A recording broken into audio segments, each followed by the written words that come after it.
अजय आप अपने को इंट्रोड्यूस करो और जो नहीं बोल रहे हो please mute Sir, Sir, I I am am Colonel Colonel Ajay Ajay Krishna Krishna and a and a part-time part-time farmer farmer in in Gopalpur, Gopalpur Nevada. Nawada और और मैं मैं फिश फिश फार्म फार्म कर कर रहा रहा हूँ. हूँ. I I started started around around 6 6 years years back. back. So I'll So I just just try to try to explain explain कि मैं कि मैं कर कर क्या क्या रहा हूँ. खैर वो तो अभी हम देखेंगे थोड़ा देर में। ठीक है ठीक है. सर. और Thank you, शिशिर भी आ गए हैं।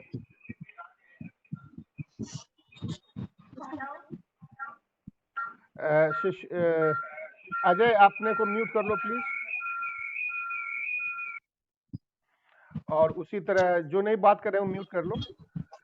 मैडम आप भी अगर इंट्रोड्यूस कर दें अपने को। मैं Anandita Krishna, wife of colonel Ajay Krishna, Nawada Bihar से। जी थैंक यू मैडम। और शिशिर तुम भी आ गए हो, तुम भी इंट्रोड्यूस कर दो please.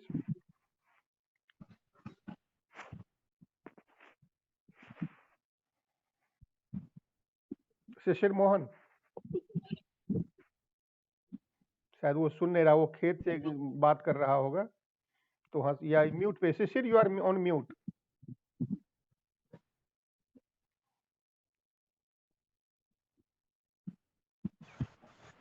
Hello, am I audible now?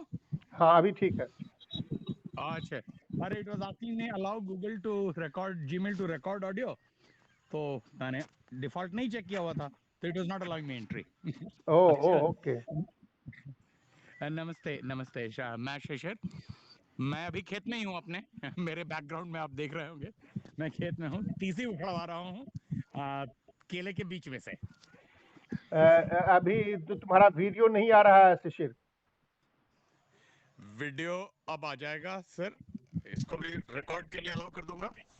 आप देख रहे हैं, वाकई प्रूफ है, तीसी उखड़ रहा है यहाँ पास में, केला है केले के बीच से। तो ये मेरे लिए ये इम्पोर्टेंट था, क्योंकि इसको मैं आगे बिल्ड करूंगा कि क्यों ये इम्पोर्टेंट है। तो लेकिन अभी जो तुम्हारी आ रही वीडियो, चूंकि तुम्हारा फोन हिल रहा है इसलिए वीडियो दिखाई नहीं पड़ता है ठीक से। सर अमेरिका बहुत ढीला है ना, धीरे धीरे आता है। ठंडा भी है। तो अभी हम लोग शुरू करते हैं। तो बाकी लोग तो सब एक दूसरे को जानते हैं मेरे ख्याल से। त्रिपाठी जी आए हुए हैं, अपर्णा सिंह, राम कुमार, ये दोनों हमारे गांव के हैं। राम कुमार और सैनिक स्कूल का ही है, अपर्णा सिंह उनकी मिसेज हुई। डॉक्टर पंकज कुमार सिन्हा केवीके के हैं।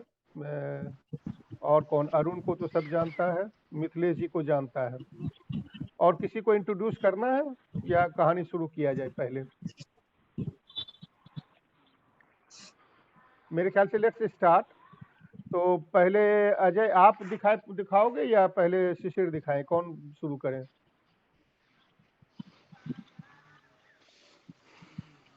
अजय आप ही दिखा दो पहले और show what you are doing and so that others can view that. और मैं अपना वीडियो बंद करता हूँ to reduce the load on the data. Ajay all yours. Yes, sir.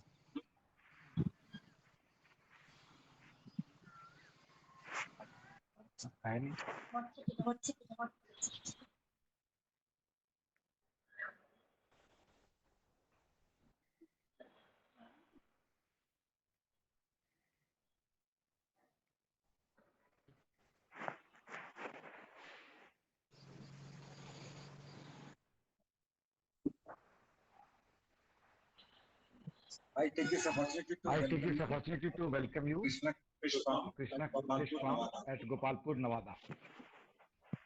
हम लोग पिछले लगभग 6-7 साल से फिश फार्मिंग कर रहे हैं। I hope I am audible. Please Ajay के अलावा हम लोग म्यूट कर लें, नहीं तो फिर वो रेजोनेंस आ रहा है आवाज। सर हम लोग 6 स्पीसीज में मछली पालन कर रहे हैं। कतला, रोहू, मृगल इस स्लाइड में गलती से रह गया है, तो ये तीनों इंडियन मेजर कार्प हैं और 3 Chinese carp, silver carp, common carp और ग्रास कार्प। ये 6 मछली का पालन हम लोग सक्सेसफुली कर रहे हैं पिछले लगभग 5 साल से। एक साल मैंने पंगासियस भी किया था, उसके बाद उसके बारे में भी मैं थोड़ा सा बताऊंगा कि दोनों में क्या डिफरेंस मेरे को फील हुआ। I am trying to share only my experience and I do not claim to be an expert, क्योंकि एक्सपर्टीज तो बहुत बड़ी चीज होती है। ये सर मेरे फार्म का एक फोटो है जिसमें मैंने प्याज के बोरी में अपना बनाया हुआ फीड मछली को खिला रहा हूँ। अगर आप ध्यान देंगे 12/3/2021 का फोटो है, 10:55 पर खिला रहा हूँ। उस दिन खाना लेट हो गया था। We try to feed generally at 9:30। ये सर हमारा गोडाउन है, छोटा सा गोडाउन जिसमें कि हम फिश फीड रखते हैं और उसको मिक्स करके खिलाते हैं। ये one of the pond. Sir मैं बताना चाहूँगा कार्प पॉलीकल्चर के फायदे। तो इसमें मेरे को जो समझ में आया है कि पॉन्ड के फूड का पूरा इस्तेमाल होता है। मतलब पॉन्ड में 2-3 सतह में मछलियाँ होती हैं, तो हर सतह में जो भी बैक्टीरिया पैदा होता है, नेचुरल फूड होता है, उसका पूरा इस्तेमाल होता है। पॉन्ड का कंडीशन का ठीक मेंटेन रहना। अगर हम 6 लेयर में मछली डाल रहे हैं तो हर लेयर का खाना खत्म हो रहा है। अगर मान लीजिए कि हमने सिर्फ टॉप लेयर में मछली पाला, तो उसका जो फीकल मैटर होगा वो नीचे पॉन्ड के नीचे जाएगा, तो उससे अमोनिया पैदा होगा, तो उससे हमारा पॉन्ड दूषित होता है और हमारा मछली जो है उसको नुकसान पहुंचता है, उसका ग्रोथ ठीक नहीं होगा, मर जाएगा।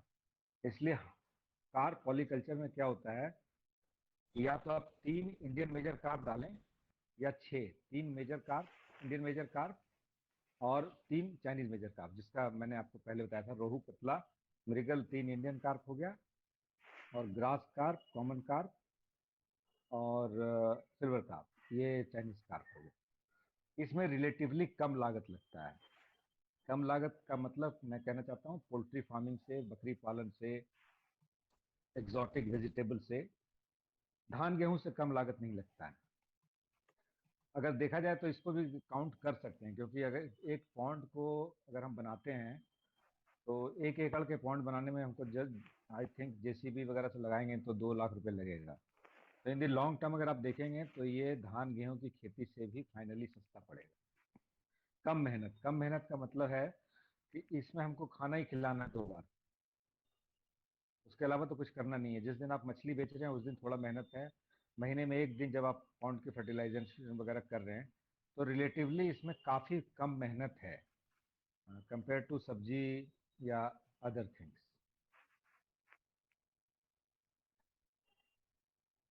सर इसमें surface, middle and bottom feeder के बारे में मैं बताना चाहता हूँ। Carp, catla and silver carp are surface feeder. पानी को आपका तालाब में पानी लगभग 7 फीट होना चाहिए, तो उसमें सबसे ऊपर सिल्वर कार्प और कतला ऊपर रहते हैं, रोहू और ग्रास कार्प बीच में रहते हैं, मृगल और कॉमन कार्प बॉटम फीडर है। इंडियन मेजर कार्प की जो 3 मछलियां होती है, कतला, रोहू और मृगल, इनका जो बिहेवियर है लगभग सेम बिहेवियर है सिल्वर कार्प, ग्रास कार्प और कॉमन कार्प का, जिसमें लेकिन ये सिल्वर कार्प और कॉमन कार्प रोहू और कतला से थोड़ा सा ज्यादा इनका फास्ट ग्रोथ। पॉन्ड की तैयारी, इनिशियल पॉन्ड की तैयारी या बाद में कैसे पॉन्ड मेंटेन करते हैं वो लगभग सिमिलर ही होता है। हर महीने एक बार 15 केजी चूना 1 एकड़ पॉन्ड में डालना चाहिए। उससे क्या होता है कि पॉन्ड का वातावरण दूषित होने से बच जाता है और पानी का पीएच लेवल मेंटेन रहता है। और मैंने अपने एक्सपीरियंस से इसको फील किया है कि हर 3 महीने में 5 केजी पोटासियम परमागनेट अगर हम 1 एकड़ में डालते हैं तो पीएच लेवल मेंटेन रहता है और मछलियों में बीमारी नहीं होती, कम से कम होती है। मैंने 6 साल में लकीली मेरे पास बीमारी से मछलियां ना के बराबर मरी हैं। हाँ, मैंने सेकेंड ईयर में मेरी कुछ मछलियां मर गई थी, वो ऑक्सीजन की कमी से हुई थी, जिसको मैंने सेकेंड ईयर में फेस किया था। उसको दूर करने के लिए, खास करके सर्दियों के मौसम में, उसमें पानी डालते रहना चाहिए ऊपर से, मतलब ऑक्सीजन पैदा करते रहना चाहिए तालाब में। वो भी मेरे साथ एक बार ही हुआ। तो उसका एक सिंपल तरीका है बत्तख पालना। उसको आगे मैं बताऊंगा। फिर दूसरा मैंने रियलाइज किया कि 500 ग्राम यूरिया और 20 केजी सुपर फॉस्फेट हर महीने तालाब में डालना है। इससे क्या होता है कि प्लैंक्टन्स पैदा होते हैं। आप मोटा मोटी समझ लीजिए कि बैक्टीरिया पैदा होते हैं जो कि मछलियों का खाना बनता है। तो इससे उसको नेचुरल फूड मिल रहा है, साथ ही साथ हम एडिशनल फूड भी उसमें डाल रहे हैं। अगर आपके पास अवेलेबल है तो 25 केजी गोबर हर महीने तालाब में डालिए। अगर नहीं तो कोई बात नहीं। और अगर ये सब चीज़ें जो मैंने सुझाव में रखा है, ये अगर मिस भी हो जाता है तो कोई बात नहीं। एक बार मिस हो गया तो कोई बात नहीं, तो अगले बार डाल दें। जनरली ग्रोथ कतला का सबसे फास्ट होता है इंडियन मेजर कार्प में। 15 दिन में 25 mm। फर्स्ट ईयर 1 kg का हो जाएगा। सेकेंड ईयर अगर आप इसको छोड़ देते हैं तो ये 3 kg का हो जाएगा, और थर्ड ईयर 6 kg का हो जाएगा।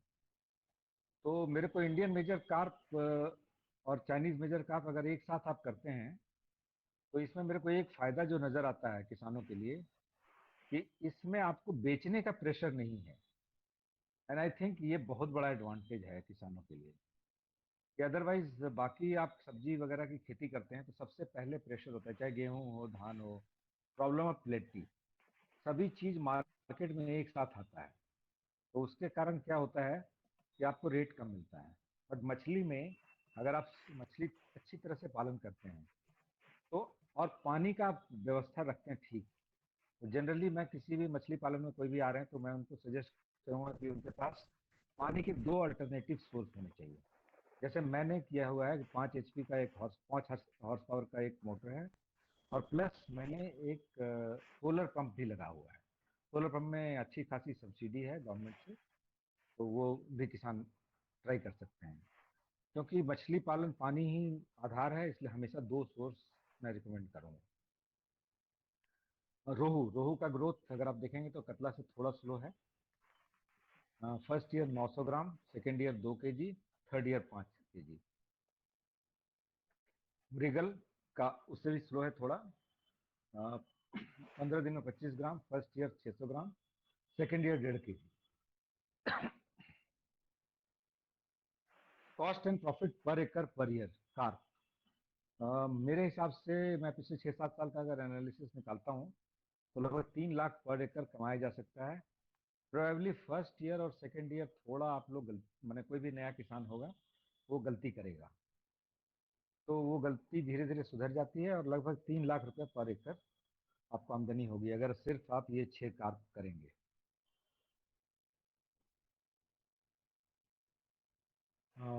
अभी मैं बात करूंगा integrated fish and duck farming की। तो एक डक, अच्छा, उसमें खाकी कैम्पबेल डक के बारे में मैं बात करूंगा। 2 तरह के डक होते हैं। एक पेकिंग पेकिन होता है जो कि मीट के लिए लोग पालते हैं, लेकिन चूंकि हम लोग बिहार में रह रहे हैं तो इनवेरिएबली बत्तख का मीट नहीं बिकता है, इसलिए बिहार में अगर आप integrated fish and duck farming कीजिए तो खाकी कैम्पबेल ही करना चाहिए। इसमें लगभग 75 डक हम लोग को रखना चाहिए 1 एकड़ पॉन्ड में। उससे ज़्यादा आप रखिएगा तो नुकसान है, कम रखिएगा तो आपको फिर अंडे की पैदाइश कम हो जाएगी। इसमें आपको 75 डक आप रखेंगे तो लगभग आपको 60 अंडा, 50 से 60 अंडा पर डे आ जाएगा। तो ये थोड़ा सा एडिशनल इनकम है, और 50-60 अंडा बेचना किसी भी किसान के लिए बहुत मेहनत नहीं है। मैं जो कर रहा हूँ उसमें मेरा प्रीडोमिनेंटली बिजनेस फिश का है, डक मैं इसलिए डाल रहा हूँ क्योंकि डक की फार्मिंग ऐड करने से लगभग 30% फीड कॉस्ट बचता है। तो फीड कॉस्ट अगर बचता है तो वो भी एक प्रॉफिट हो गया। इसका रेशियो होता है 10 डक्स में 2 मेल्स। मछली को भी 2 बार खाना खिलाना है और डक्स को भी 2 बार खाना खिलाना है। जब भी हम इंडियन मेजर कार्प या चाइनीज कार्प करते हैं तो क्योंकि ये काफ़ी टाइम लगता है इसको बढ़ने में, हम साल भर भी मछली रखते हैं, 2 साल भी रखते हैं, तो इसलिए मैं जो सीखा हूँ इसमें, पहले मैंने खरीद के फीड खिलाता था, तो मैंने रियलाइज किया कि उसमें बहुत कॉस्ट आ रहा है और फिर मैंने अपना फीड खिलाना शुरू किया। आप सरप्राइज होंगे कि जब मैंने अपना फीड खिलाना शुरू किया बना के, तो मेरी मछली का स्वाद का, मछली के टेस्ट का मेरे आसपास के गांव वालों ने बहुत बड़ाई किया कि अभी तो टेस्ट एकदम अच्छा हो गया है। ये मेरे लिए एक बहुत बड़ा सरप्राइज और न्यूज़ था। तब मैंने रियलाइज किया कि मैं जो खिला रहा हूँ मछली को, वो मैं जान रहा हूँ, सस्ता भी पड़ा और इसका लोगों में ऐसा डिमांड हो गया अभी कि मैं व्हाट्सएप और फेसबुक पर डाल देता हूँ कि अगले संडे को 10 बजे मछली निकालूंगा, तो लगभग 250 केजी मछली मेरी तालाब से दिख जाती है। 150 तो 100%। तो इस तरह का हो गया है अभी, जो मैंने कभी सोचा नहीं था। होममेड फीड के लिए मेरा सुझाव है, जो मैं कर रहा हूँ वही बता रहा हूँ। मैं 45% मस्टर्ड ऑयल केक खिलाता हूँ, 45% राइस ब्रान, गुड़ मीठा को 5% और आटा 5%, इसको मिक्स करता हूँ और इसको फिर मैं लड्डू बना लेता हूँ और उसको या तो लड्डू बनाता हूँ तो मैं प्लेटफॉर्म पर डाल के खिलाता हूँ, और अदरवाइज उसी को मैं वो बोरे में, जो मैंने अपने फोटो में आपने देखा होगा, वो बोरे में उसको डाल देता हूँ। तो मछलियाँ आती हैं, उसको टच करती हैं और उसको खा के निकल जाती हैं। बोरा में, प्याज के बोरा में डालने से क्या होता है फायदा, उसमें थोड़ा छेद रहता है तो मछलियाँ उसमें आराम से टच करती हैं, उसमें से निकल जाता है। धीरे धीरे अपना उस वेस्टेज कम होता है। अगर आप डायरेक्टली तालाब में खाना फेंकेंगे तो उसमें वेस्टेज का खतरा है। हाँ, सॉरी, ये वाला जो है, ये जो 45% मस्टर्ड ऑयल केक जो मैं देता हूँ, ये सिर्फ फर्स्ट 2 मंथ्स के लिए देता हूँ, क्योंकि उसमें मछली को, जब छोटा छोटा होता है मछली, तो प्रोटीन की जरूरत होती है। उसके बाद मैं इसमें कॉस्ट बचाने के लिए mustard oil cake 20%, rice bran 70% और मिठा 5% और आटा 5% देता हूँ। ये मैंने रियलाइज किया है कि ये बहुत ही बढ़िया खाना है। आई डोंट क्लेम कि ये सबसे बढ़िया खाना है, लेकिन ये मैंने ट्राई किया है पिछले 4 साल से, और अब तो मैं इसी को 100% फॉलो करता हूँ और इसका अच्छा रिजल्ट आया है। खाना को फूड स्टैंड या प्याज के बोरा में देना है। मैं तो प्याज के बोरा में ही देता हूँ। एक जगह मैंने स्टैंड बनाया था, लेकिन वो चूंकि डैमेज हो गया है तो उसको मैं फिर से बनाऊंगा, इसलिए उसका फोटो नहीं डाल पाया। फूड स्टैंड में खाना को लड्डू बनाकर देना है। इसमें क्या होता है कि फूड स्टैंड में आप लड्डू बना के देते हैं तो मछलियां आती हैं और उसको खा के चली जाती हैं, वेस्टेज नहीं होता है। खाना का वेस्टेज क्या है ना, सिर्फ खाना का वेस्टेज नहीं है, वो खाना अगर नीचे तालाब में चला जाएगा, एक्स्ट्रा खाना, वो सड़ेगा और वो फाइनली अमोनिया बनाएगा, तो वो आपको डबल नुकसान करता है। एक नया किसान, जब मैं भी नया था तो मैं भी सोचता था यार ज्यादा मछली डाल दो, ज्यादा खाना खिलाओ, लेकिन एक्चुअली वो बहुत ही काउंटर प्रोडक्टिव है। कार्प में, पंगासियस अगर आप पाल रहे हैं तो उसकी बात अलग है, लेकिन कार्प में मैंने रियलाइज किया है कि आप एकदम रेशियो मेंटेन कीजिए और खाना जितना चाहिए उतना ही खिलाइए, 2% of the body weight. Carb culture में घर का खाना खिलाएं। कार्ब कल्चर में खाना पर कम खर्च होना चाहिए। कार्ब कल्चर में लंबा समय लगता है, इसलिए खाना पर खर्च हमको बताना बहुत जरूरी है, क्योंकि बीच में अगर मतलब कुछ गड़बड़ भी हो जाए तो आपका कॉस्ट बचे। वैसे मैंने पिछले 5-6 साल में कोई मेरे साथ गड़बड़ नहीं हुआ। कुछ एक गलतियां मैंने की, फिर भी मेरे को लॉस नहीं हुआ। इसलिए मछली पालन मेरे को बहुत ही अच्छा लगा बिजनेस। 2 to 2.5 लाख पर एकड़ कार्ब पॉलिसी कल्चर में आप गलती भी करेंगे तो भी आपको ये मिल जाएगा। Now I will talk about fish and duck farming. ये डक फार्म है, बहुत ही रूडिमेंट्री बनाया है। थोड़ा और बेहतर करने की कोशिश मैं अभी कर रहा हूँ अगले पॉइंट में। इस तरह से इसको बनाना चाहिए, जिसमें आप देख रहे हैं कि एक प्लेटफॉर्म नीचे स्लाइडिंग बैम्बू का बना हुआ है, जिससे बत्तख डायरेक्टली तालाब के अंदर चले जाते हैं और उसी से ऊपर चढ़ जाते हैं। Duck and fish farming. Duck को अगर अंडा अच्छा चाहिए, क्वालिटी अंडा चाहिए और ज्यादा चाहिए, तो जनरली एक डक 300 दिन अंडा देता है, 365 दिन में, खाकी कैमरे। तो आपको अगर अच्छा खाना खिलाएंगे तो आपको 300 दिन अंडा मिलेगा। अगर खाना का क्वालिटी थोड़ा कम हो जाएगा तो आपको अंडा मतलब 250 के आसपास मिल जाएगा, तो अननेसेसरी वेस्टेज है।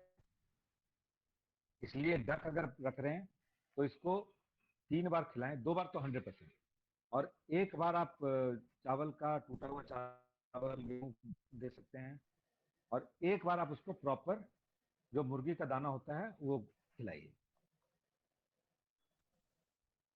खाकी कैम्बेल डक रखना चाहिए। और आपके पास अगर सिर्फ फिश एंड डक फार्मिंग कर रहे हैं तो आपके पास मान लीजिए कि 2 एकड़ पॉन्ड भी है, तो आपको सिर्फ 150 बत्तख रखना है, तो 150 बत्तख का अंडा जो है आपका सीधा फार्म से उठ जाएगा। या आप 1-2 होटल भी कर लेंगे तो वो आपको डेली 5 रुपये अंडा आराम से, मैं 5 रुपये अंडा बेच देता हूँ, वो आराम से बिक जाता है। 4 लाख रुपए के आप 1 लाख रुपए का इनकम आपका बढ़ जाएगा अगर आप 75 बत्तख आप डाल देंगे इसमें, क्योंकि अंडा का भी कुछ प्रॉफिट आ गया और कुछ आपको फीड कॉस्ट भी बच जाएगा। क्योंकि और दूसरा, डक रखने से आपको ऑटोमेटिकली ऑक्सीजन पैदा होता है। बहुत से लोग खर्च करते हैं जिसमें कि एरिएटर डालते हैं, बहुत सारे विधि हैं ये करने में, बट मैंने रियलाइज किया है कि डक पालना सबसे बढ़िया विधि है, जिसमें कि डक स्विमिंग कर रहा है, उसको भी पॉन्ड को भी क्लीन कर रहा है वो, और उसके जो फीकल मैटर जा रहे हैं वो फिश का भी खाना हो रहा है। तो ओवरऑल ये बहुत बड़ा गेम होता है। डक क्या होता है कि वो पॉन्ड के नीचे जाके जो फिश को हार्म कर सकते हैं, छोटे छोटे जीवाणु, उनको भी खा जाता है। तो overall it's a very good duck and fish farming. मुर्गी पालन भी लोग करते हैं, लेकिन मुर्गी पालन में आपको ऑक्सीजन पैदा नहीं होता है, और डक फार्मिंग में आपको पॉन्ड में ऑक्सीजन के लिए सोचना नहीं है, विंटर्स हो चाहे समर हो, क्योंकि ऑक्सीजन विंटर में जब कम हो जाती है तो उस समय मछलियों के मरने का सबसे बड़ा कारण ऑक्सीजन की कमी होती है। बीमारी से मैंने मरते तो नहीं देखा अभी तक, ऑक्सीजन की कमी से मेरे को 2nd ईयर लॉस हुआ था। कार्प कल्चर में जितना मछली निकालते हैं उतना वापस पॉन्ड में डालना चाहिए। एक तरीका है जिसको आप फॉलो कर सकते हैं अगर आप कार्प कल्चर करें। There are 2 ways of doing the carp culture. One is कि आपने पूरा मछली एक बार डाला फरवरी मार्च में, आपने लगभग 6 महीने बाद फिर मछली निकाल ली आधी, और नेक्स्ट ईयर ओवरलैप करके आप बाकी मछली निकाल लें। इसमें आपको थोड़ा प्रॉफिट ज़्यादा होता है। इसमें गेम ये है कि कुछ मछलियां बीच में आपको निकाल लेनी चाहिए। उससे क्या होता है, जैसे आप इसको, उससे ये होता है कि बाकी मछलियों को ज़्यादा स्पेस मिल जाता है, फिर उनको ज़्यादा ऑक्सीजन मिल जाता है। आप इसको अगर समझना चाहें तो समझ लीजिए कि एक रूम में 5-6 बच्चे को डाल दें देंगे तो वो आराम से रह लेगा। लेकिन जैसे जैसे आदमी बड़ा होता है उसको सिंगल रूम की जरूरत होती है, सिर्फ 2 ही आदमी रह पाते हैं। It is something like that. और वहां पर मेन गेम है आपको ऑक्सीजन का। और अगर आप जितना मछली निकाल रहे हैं तो लगभग उसी रेशियो में आप उसके बच्चे डाल दें। तो इस तरह से आप करते हैं तो आपको एक रेगुलर मछली, मतलब हमेशा आपके पास पॉन्ड में मछली रहेगा। अगर ये विधि फॉलो करते हैं तो हर 5 साल में आपको पॉन्ड को एक बार ड्रेन आउट करना चाहिए, पूरा उसको सुखा के फिर से नया पॉन्ड तैयार करना चाहिए। हर पॉन्ड के ऊपर आपको जाल लगाना चाहिए, क्योंकि हम लोग रियलाइज नहीं करते हैं कि छोटी छोटी, जैसे हमारे पॉन्ड में पनडुब्बी आ जाती है, बगुला आ जाता है। तो जब मैंने जाल लगाया था तो उसमें क्या हुआ कि जब बगुला डाइव करता है तो बगुला मर जाता है, बीच में एक आध बगुला मर जाता है। तो although it's not a good thing, लेकिन बगुला जैसे जाल में फंस गया, there is no way that we can take it out also, क्योंकि जब तक हम रियलाइज करते हैं तब तक वो उसमें फंस के मर जाता है। तो it becomes a big deterrent for other birds कि वो आपके तालाब में मछली को निकालने के लिए नहीं आएंगे।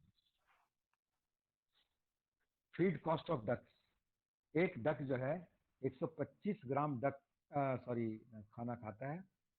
खाना 2 बार या 3 बार देना है। आप यही समझ लीजिए कि जितना बढ़िया आप खाना खिलाएंगे तो आपको अंडा उतना ज़्यादा मिलेगा। और डक्स जो है लगभग 20% ज़्यादा अंडा देता है मुर्गी से, और इसका अंडा बड़ा भी होता है। और झारखंड में मैंने सुना है इसका रेट बेटर है बिहार से। गर्मी में थोड़ा अंडा कम आता है, 60% ऑफ डक्स अंडा देंगे और 80% इन विंटर्स, अक्टूबर टू फरवरी। एक अगर कैलकुलेट आप करेंगे तो आपको ₹2.5 में एक अंडा का कॉस्ट पड़ता है, जो कि आराम से 5, 6, 7 रुपए में बिक जाता है। डक का अंडा 25 डिग्री के ऊपर खराब हो जाता है, इसलिए इसको बेचना जल्दी पड़ेगा। और थोड़ा सा रेफ्रिजरेशन भी रख सकते हैं आप अपने तालाब में, उससे थोड़ा लाइफ बढ़ जाएगा। मतलब महीने भर पर limit is 1 month, 20 days to 30 days।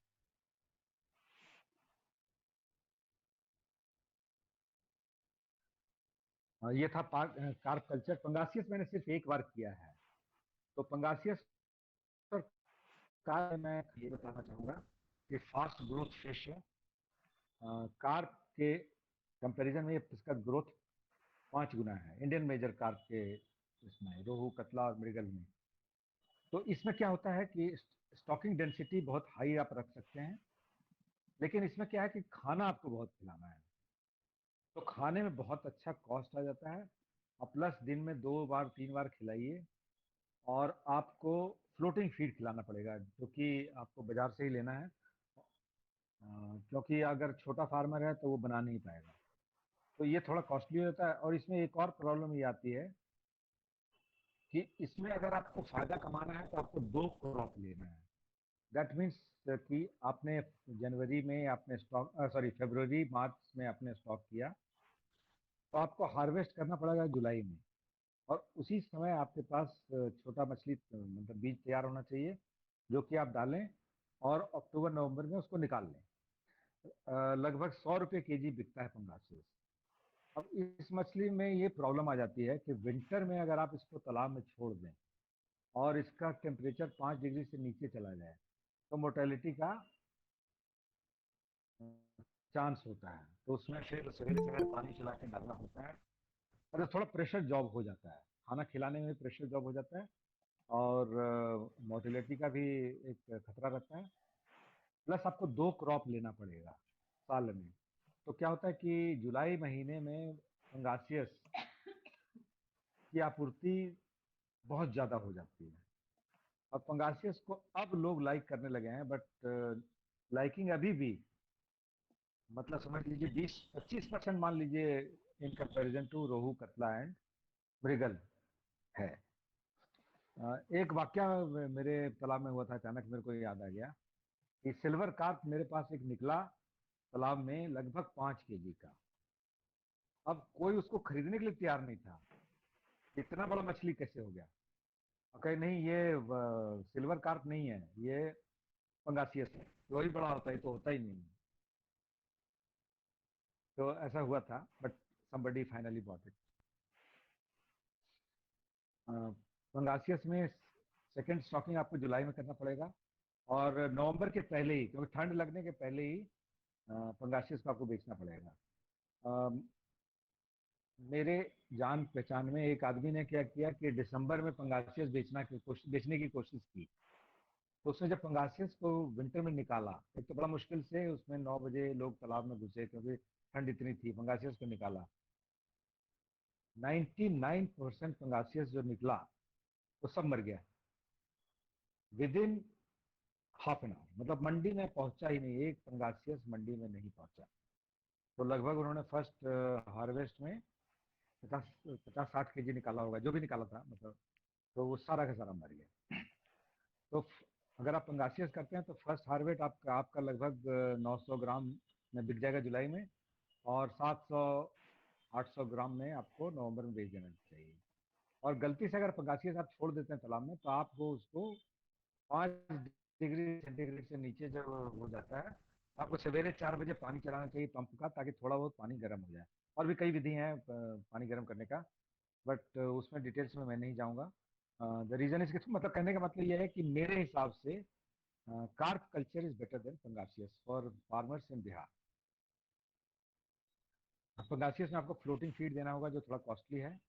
February and या मार्च में स्टॉकिंग कीजिए, जुलाई में 900 ग्राम का हो जाएगा। जुलाई में पंगासियस का नया सीड आपको पॉन्ड में डालना होगा। 5 लाख के आसपास आप इसमें कमा लेंगे। कहने का मतलब कि कार्प का अगर आप खेती करते हैं तो आपको 3 लाख रुपए का इनकम आना चाहिए। डक एंड फिश कर लेंगे तो 4-4.5 हो जाएगा। पंगासियस में आपको पूरे साल में 5 हो जाएगा।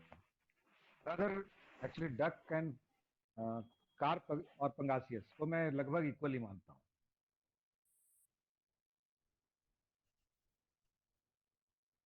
पंगासियस का फीडिंग चार्ट है। 1 से 10 ग्राम का मछली है तो 1 mm का फीड आता है। 10 से 50 में 2 mm, 50 से 100 ग्राम में 3 mm, और उसके बाद आपको 4 mm का फीड देना चाहिए।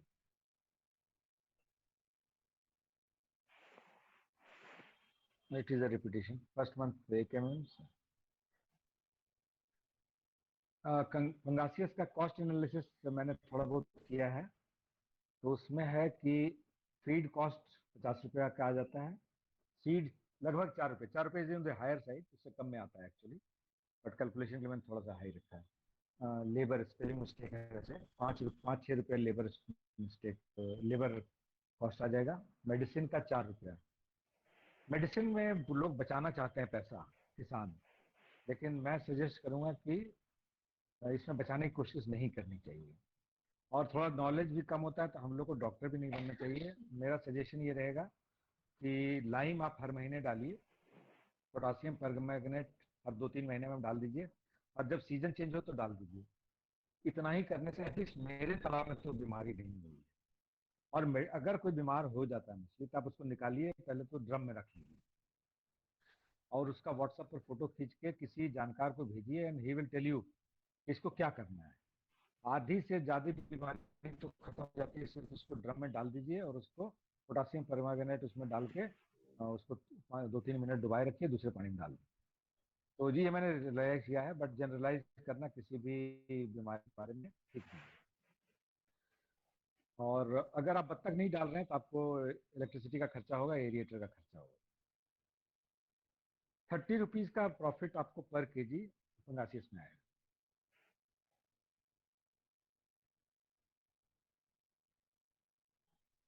हाँ, जैसे जैसे आप मछली पालन सीखते रहेंगे आपका प्रॉफिट बढ़ता रहेगा। गलती एग्रीकल्चर में, I think others will also agree, कि थोड़ा रिसर्च एंड डेवलपमेंट आपको करते रहना पड़ेगा।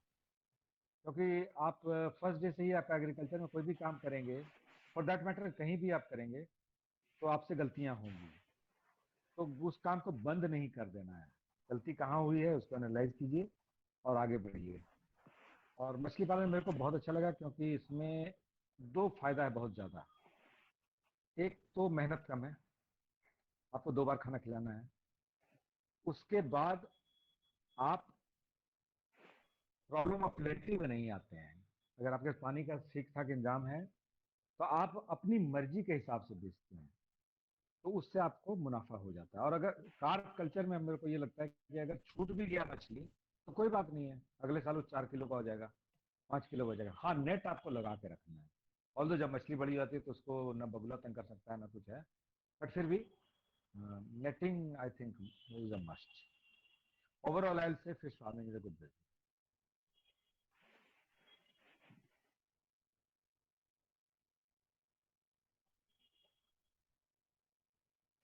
Sir, I have finished. Thank you, Ajay. Anybody has any question for Ajay? In case, Yeah, go ahead, Ajay.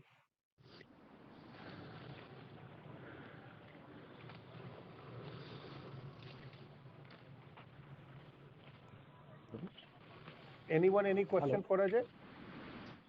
Yeah, Shiv Kumar ji, Shishir. I have two questions actually. One is a small.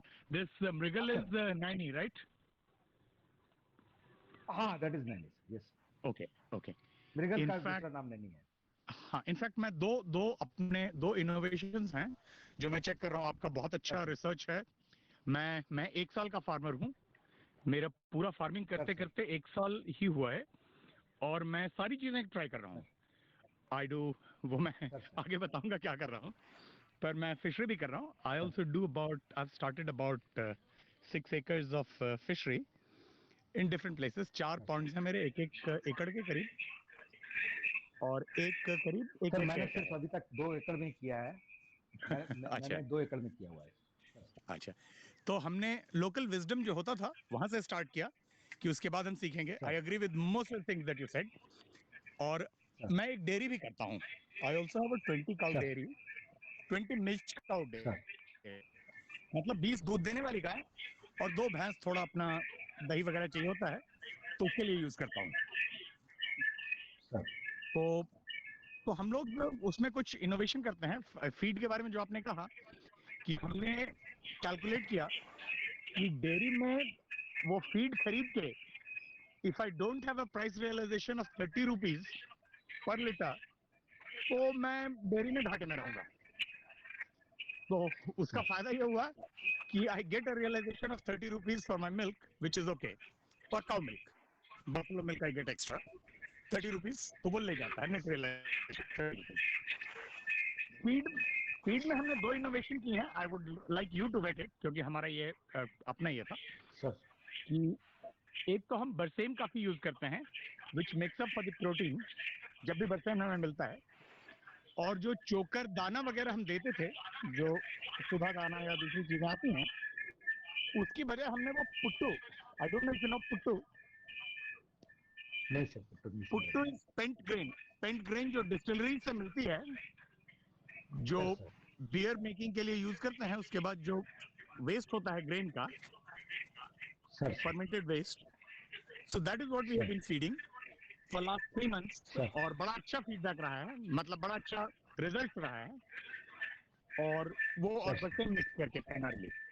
तो मेरा oil cake जो महंगा होता है, खल्ली जो महंगा होता है, दाना जो महंगा होता है, चोकर वगैरह वो महंगा होता है, तो हरा चारा हम दे रहे हैं, बरसेम दे रहे हैं और ये दे रहे हैं। We have substituted almost completely. Sir मेरा एक सजेशन है, अगर आपके पास बरसेम है ना सर, तो आप जो ग्रास कार्प है, वो generally the ratio of grass carp is 15%, ठीक है सर? तो you can increase it to 25%। हमारे तालाब में जंगल बहुत था, तो इसलिए हमने ग्रास कार्प डाला है। हमने दूसरा क्वेश्चन था। तो हम थोड़ा ये करते हैं कि हम बेसिकली बरसेम नहीं, हम एजोला भी कर रहे हैं। तो हमने क्या किया है कि हम एजोला का कल्चर बनाते हैं और तालाब में एजोला लगाया है और एक मस्कीटो नेट लगा दिया है उसके चारों तरफ। उसको ग्राउट कर दिया है और मस्कीटो नेट लगा दिया है। तो एजोला वहीं ग्रो करते हैं और उसी से फीड कर रहे हैं उनको। ये अभी एक पॉइंट में एक्सपेरिमेंट किया है शुरू। सर ऐसा है, प्लीज गो ऑन।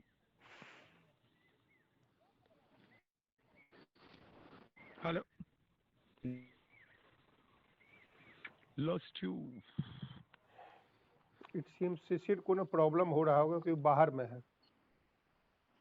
मैं तो हाँ खेत में हूँ तो मुझे तो उसके I have a कारण slightly weak signal पर आप सुन पा रहा हूँ। हाँ, तो ये पहले अजय आप शेयरिंग बंद कर दो unless you have to share anything.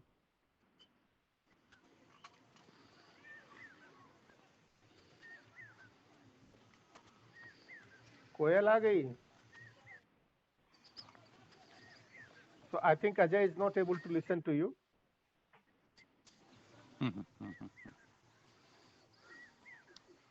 So Shishir, why don't you start presentation? Once Ajay joins back, then you can ask the question. अच्छा ठीक है। मैं प्रेजेंटेशन नहीं, मैं बहुत बड़ी छोटी सी चीज है क्योंकि मैं करीब 32 चीजें, तो मैं बताता हूँ मैं क्या कर रहा हूँ, क्या ऑब्जेक्टिव था, क्या कर रहा हूँ। तो it's no slides presentation. No slide नहीं, मतलब तुम या वीडियो ऑन कर दो तुम अपना, हाँ। बाकी लोग देख लेंगे। अच्छा अच्छा अच्छा। And don't move your Video phone on. too fast. हाँ। Move video slow so that नहीं, video stabilizes. ठीक है, एटलीस्ट मैं हाँ I am facing the sun so that I can be seen. ठीक है, am I visible and audible? Yes, yes. अच्छा, तो बेसिकली मेरा ऑब्जेक्टिव था कि मैं एक मॉडल सेटअप करना चाहता था कि खेती में हम इंटेंसिवली यूज करके अपने रिसोर्सेज को, क्योंकि लैंड सबसे लिमिटेड रिसोर्स होता है नेचुरली, तो हम उसको अच्छी तरह से लीवरेज करके एक वायबल इनकम साइज जनरेट कर सकते हैं क्या। और मेरा ऑब्जेक्टिव था कि मैं 1 एकड़ जमीन से करीब ₹5 सालाना प्रॉफिट जनरेट करना चाहता हूं आफ्टर फर्स्ट ईयर। तो 1 साल सेटअप करने के लिए हमने प्लान कर लिया कि लगभग लगा सकते हैं। और उसके लिए सबसे पहले हमें एग्रीकल्चर का डेफिनेशन बदलना पड़ेगा, क्योंकि एग्रीकल्चर मैंने देख लिया बड़े शुरू से ही पता था कि वो आप धान गेहूं चावल सब्जी उगा के नहीं कर सकते हैं। तो एग्रीकल्चर के जो दूसरे आयाम हैं उनको जब तक हम इसमें नहीं डालते हैं तब तक ये संभव नहीं है। ये मैं तजुर्बे के साथ कह रहा हूं। अब 1 साल में बहुत कॉन्फिडेंस आ गया, तो मैं कह रहा हूं अब पता चल गया क्या क्या चीजें नहीं हो सकती हैं। तो पहले हमने तो एग्रीकल्चर का कि जमीन से संबंधित में आ गई। तुम्हारी आवाज कट रही है, तुम्हारी आवाज कट रही है। Slow, I think you are moving, तो सिग्नल फेड हो जाता है। आप लोग अपना कैमरा बंद कर लें, अगर जो यूज नहीं कर रहे हैं, जो नहीं बोल रहे हैं, अपना कैमरा बंद करना है, थोड़ा सा नेटवर्क में आसानी होगी। और जहाँ सिग्नल है वहाँ रुक करके बोलो शिशिर, क्योंकि सिग्नल लगता है अप डाउन हो रहा है। हाँ होगा। I'm on 45 kbps connection. ठीक है, तो सबसे पहली चीज थी कि हम एग्रीकल्चर की डेफिनेशन बदल लें कि हम ज्यादा से ज्यादा एक्टिविटीज। तो मैं आज क्या कर रहा हूँ इसमें, आज हमने और अपना क्रॉप मिक्स इस तरह से प्लान करना होगा कि मुझे जो लंबे समय से तो अब देंगी शुरू कर दें, कुछ 5 साल बाद करते हैं तो उसके बाद से फिर वो 10-15 साल लगेगा। तो उसको नेग्लेक्ट नहीं करना चाहिए क्योंकि उसमें इन्वॉल्वमेंट बहुत कम रहता है रेगुलर। तो उसको लगा के हम कुछ चीजें हैं जो 1 साल के बाद 2 साल तो, और कुछ चीजें हैं जो हम बीच में लगाते रहे। तो एक ही कि हमने सारी एक्टिविटीज जो थी उसमें से हमने चुना कि हमारे पास पॉन्ड को किया, तो 2 पॉन्ड से जो इसी एरिया है तो 4 एकड़ है, तो उसको हमने पॉन्ड को थोड़ा अजय कृष्णा के स्टैंडर्ड से नहीं, वो अगले साल करेंगे, इस साल सुखा के उसको रेगुलर करेंगे। पर अभी हमने और मोटा मोटी जो लोकल हम नहीं था तो हमने, बट बाय एंड लार्ज हम वही चीजें कर रहे हैं जो बेसिकली कार्प कल्चर है, जहां हम रोहू, कतला, नैनी, ये 3 जो इंडियन कार्प्स हैं, हम ग्रास कार्प करते हैं, कॉमन कार्प करते हैं, सिल्वर कार्प करते हैं। हमने ये किया, हमने 2 और ये सिल्वर कार्प नहीं, हम गोल्ड कॉमन कार्प नहीं, हम गोल्डन कार्प करते हैं। और एक हम उसमें वो एक विकेट आता है, एक विकेट वो हमने डाल दिया लोकल रिकमेंडेशन पे। The experience has not been bad. I expect to be able to make about 1,25,000 rupees to 1,50,000 rupees in the first year from this. That is, we are reasonably on course. We have done 2 harvests. We should be doing a 3rd harvest of fish. तो issue था, dairy था उसके साथ. अब हमने क्या किया कि डेयरी का जो हमारा वो है गोभी कंपोस्टिंग करता है. और जो तो शिशिर तुम्हारी आवाज बहुत कट रही है. It is difficult to understand. या तो स्लो बोलना पड़ेगा या सिग्नल जहाँ ठीक है वहीं रुकना पड़ेगा शायद. नहीं, यहाँ से सब जगह वही है. कोई बात नहीं. हाँ तो ठीक ठीक अपने स्लो बोलते रहो, कोई बात नहीं. ठीक है. तो डेयरी का जो आउटपुट है, जो वेस्ट है, वो मेरे लिए गोबर है. तो हमारे पास 100 बेड्स का एक वर्मी कंपोस्टिंग यूनिट है जो हम कैप्टिव कंजम्पशन के लिए अपना गोबर का खाद बनाते हैं यहाँ. तो उसको हम यूज कर लेते हैं. जो गाय की वॉशिंग्स होती हैं, जो गोबर वगैरह धोते हैं, जब वो धुलता है, तो हमारा ये प्लॉट है, इधर एक साइड सड़क के 22 एकड़ है, दूसरी तरफ 3 एकड़ है जो हम यूज कर रहे हैं अभी. तो उसमें हमने स्टॉर्म ड्रेन बनाया हुआ है पूरा. तो वो गोबर की खाद वाला पानी जो है वो पूरे स्टॉर्म ड्रेन से पूरा चक्कर लगा के और फिर तालाब में आता है. तो चारों तरफ खेत के जो माइक्रोबायोलॉजिकल फाना रहता है अपना, वो काफी रिच रहता है और थोड़ा भी रिटेन रहता है हमारे पूरे खेत में. हमने पूरे खेत को ड्रिप इरिगेशन से लगा लिया कि वाटर कंजर्वेशन हो मेरा और खेत में ना कमी हो कभी. तो इरिगेशन बड़ा आसान हो जाता है. और कोई भी यदि सोच रहा है इसके बारे में, तो मैं इकोनॉमिक्स बस इस तरह से समझाऊंगा ड्रिप इरिगेशन का कि लगभग 2 साल के पटौनी का लेबर जो लगता है उसमें आपका सब्सिडी के साथ ड्रिप इरिगेशन का खर्च निकल जाएगा. तो कोई भी फार्मर जो कर सकता है वो ड्रिप इरिगेशन तो लगा ही. तो बहुत अच्छा रहा है. हमने थोड़ी इनोवेशंस भी की हैं कि मतलब उसके फ्लड इरिगेशन का भी प्रोविजन वहां से रखा है.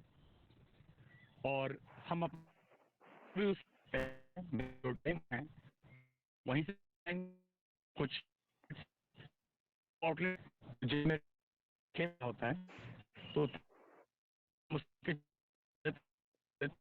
में वो तालाब में एक और इन्वेस्ट करते हम तो डक से मुझे तो मैं भी चाह रहा हूँ पर कर देता हूँ. है तालाब का मैं शिशिर तुम्हारी आवाज बिल्कुल नहीं आ रही है. It is very broken. Can other share him? No not clearly. नहीं सर, मुश्किल हो रहा है. मुश्किल हो रहा है. बहुत मुश्किल हो रहा है. वीडियो खत्म कर दो, केवल ऑडियो रखो Shishir. Maybe that will help. Just switch off the camera and only have only the audio. Is it better now? Much better. Okay. तो बेसिकली क्या है कि drip irrigation, if anyone is in doubt और 2 minds कि लगाना चाहिए नहीं लगाना चाहिए, तो my advice will be just go for it. Just go for it. It doesn't cost as much as you think and 2 साल के पटानी के लेबर से आपका वो निकल जाएगा खर्चा.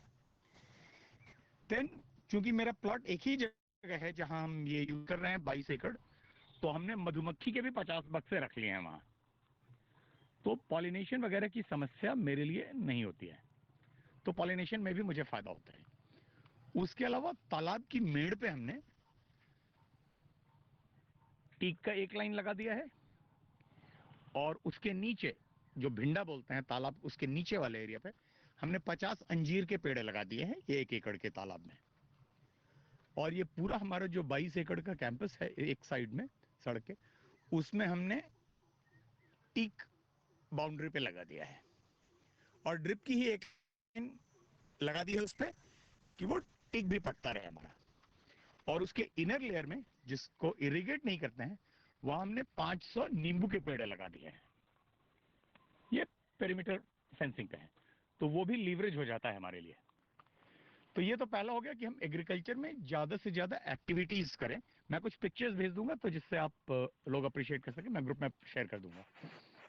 उसके अलावा जो दूसरा फंडा था वो ये था कि हर यूनिट ऑफ लैंड जो मैं यूज कर रहा हूं एक साल, उसको मैं बड़ा इंटेंसिवली यूज करूं। जो लीनियर प्रोग्रामिंग की बेसिक फिलॉसफी होती है कि हम अपने लिमिटेड रिसोर्सेज को ज्यादा बार यूज करें। तो हमारी बड़ी सारी कॉस्ट जो है, जैसे लैंड प्रिपरेशन की, इरिगेशन की, वीडिंग की, वो सॉल्व हो जाती हैं।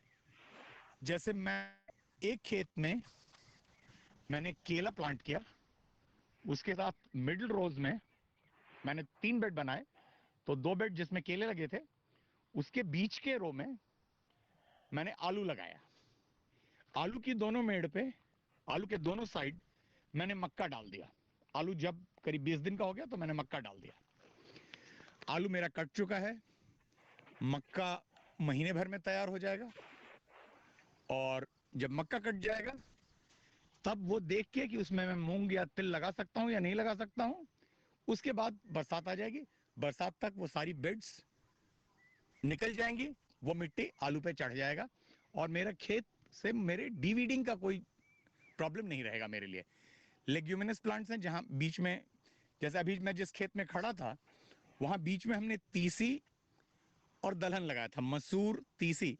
तो आप समझ लीजिए कि ड्रिप इरिगेशन से इतना फायदा है कि मैं मसूर और केला एक ही खेत में एक ही समय पे कर सकता हूं, जिनकी वाटर रिक्वायरमेंट्स, चना और केला, मटर और केला मैं एक साथ कर सकता हूं एक ही फील्ड में। तो वो मेरे लिए भी एक्सपेरिमेंट था, but that experiment has worked. और उससे क्या होता है कि मेरे निकॉनी और खेत में जो जंगल होता था वो प्रॉब्लम सॉल्व हो गया है मेरे लिए। तो जब बेसिकली बीच वाले इंटरक्रॉप की मेरी जब निकॉनी होती है तो वो सफिशिएंट है मेरे फील्ड के लिए। फिर जब उसको हम काटते नहीं है, उसको हम उखाड़ लेते हैं, क्योंकि खेत में हमेशा मेरी वो इतनी नमी रहती है कि वो आसानी से उखड़ जाए। तो उखाड़ लेते हैं, तो उससे क्या हुआ कि गुड़ाई भी हो जाती है एक बार उसकी। ये 2 चीजें हैं। उसके बाद तीसरा जो मेरा लर्निंग रहा है पिछले 1 साल में, कि खेती के लिए बहुत सारी सपोर्ट सरकार से अवेलेबल है, लेकिन हमें फार्मर्स को वो मिल नहीं पाती है लगभग, क्योंकि हम उसके बारे में मतलब जानते नहीं है। या हम तो आप अपने यदि ब्लॉक में जाएंगे, आपका उद्यान पदाधिकारी हो या आपका ब्लॉक एग्रीकल्चर ऑफिसर हो, आप एक बार ढंग से बात करेंगे और वो पता चलेगा कि आप सीरियस हैं, तो लोग मदद करने के लिए फिर तैयार रहते हैं। वो आपको स्कीम्स के बारे में बताएंगे और बहुत मुश्किल नहीं है, नॉर्मली वो मिल जाती। बहुत सारी स्कीम्स हैं जो अवेलेबल हैं और वो मिल सकती हैं लोगों को। जो प्रॉब्लम आती है हमारे पास, तो सरकार की जो सहायता मिल रही है उसको आप यूज कीजिए और बहुत भाग दौड़ की जरूरत नहीं होती है। वो काफी आसानी से, आप थोड़ा परसिस्टेंट रहिए। पहली बार या दूसरी बार आपको हो सकता है थोड़ा प्रॉब्लम हो, आप लोगों को पहचान जाएंगे तो फोन पे प्राय काम हो जाता है। मेरा हो जाता है, दूसरे को शायद थोड़ा समय लगे, पर हो जाएगा वो भी, क्योंकि मैं कोई नाम वाम थ्रो नहीं करता, बस अपने प्रेजेंस से ही हो जाता है। और चौथा जो है वो मार्केटिंग चैलेंज रहता है। तो मार्केटिंग के लिए जो रूट है वो एफपीओ का रूट है, जहां आपको बहुत सारा असिस्टेंस गवर्नमेंट से अवेलेबल है और उसके बिना आप अपने रिसोर्सेज से compete कर पाना बड़ा मुश्किल होता है। और एफपीओ बहुत लॉन्ग वाइंडेड, बड़ा सरदर्द वाला बिजनेस है। तो उसके कुछ शॉर्टकट्स हैं जो हम ट्राई कर रहे हैं। होपफुली अगले महीने तक I should have the support of an FPO also for marketing, क्योंकि अब मेरा केला निकलना शुरू होगा। मैंने करीब करीब 9 एकड़ में केला लगा रखा है, मालभोग टिश्यू कल्चर का। तो मेरे लिए बड़े स्टेक्स हैं उसमें, तो मैं उसके पहले अपना मार्केटिंग सेटअप ठीक रखना चाहूंगा। खेती तो बड़ा वास्ट सिलेबस है, तो मैं बहुत ज्यादा चीजें कह नहीं सकता। यदि कोई क्वेश्चन हो तो मैं अपने 1 साल के तजुर्बे से शेयर कर सकता हूँ। तो शिशिर, जो मार्केटिंग कर रहे हो उसके कोई प्राइवेट कंपनी यूज करते हो या एफपीओ पे रिलाई करोगे या पर्सनली करोगे? एक्चुअली उसका रूट हम ये कर रहे हैं कि हमने एक SHG बनाया है, ये फैमिली का है, और उसमें क्या है कि मेरी फैमिली के लोग हैं, मतलब अपने भी लोग हैं, चचेरे भाई लोग हैं, और उसके अलावा 2 ड्राइवर हैं मेरे, जो मतलब हमारा ट्रैक्टर का और इसका 2 ड्राइवर हैं, और 2 हमारे खेत पे जो मैनेजर्स हैं, जो जिरतिया बोलते हैं आप लोग, वो 5 जनरेशन हैं हमारे साथ। तो ये 4 लोग ये हुए, और बाकी 8 लोग अपनी फैमिली से हैं। 12 लोगों का एक SHG है। इस SHG को हम एक कॉर्पोरेट मेंबर बना दिया। तो हमारे फैमिली में भी SHG के अंदर और SHG की FPO के साथ ये अंडरस्टैंडिंग है कि FPO के साथ हम जो भी धंधा करेंगे, जो सब्सिडीज मिलती हैं हमें, उसके बाद हम जो धंधा करते हैं जिसमें वो इन्वॉल्व हैं और सपोर्ट करते हैं हमें, we will give them 1% of our profits और 0.1% of our turnover as their basically documentation charges और फ्रंट एंडिंग।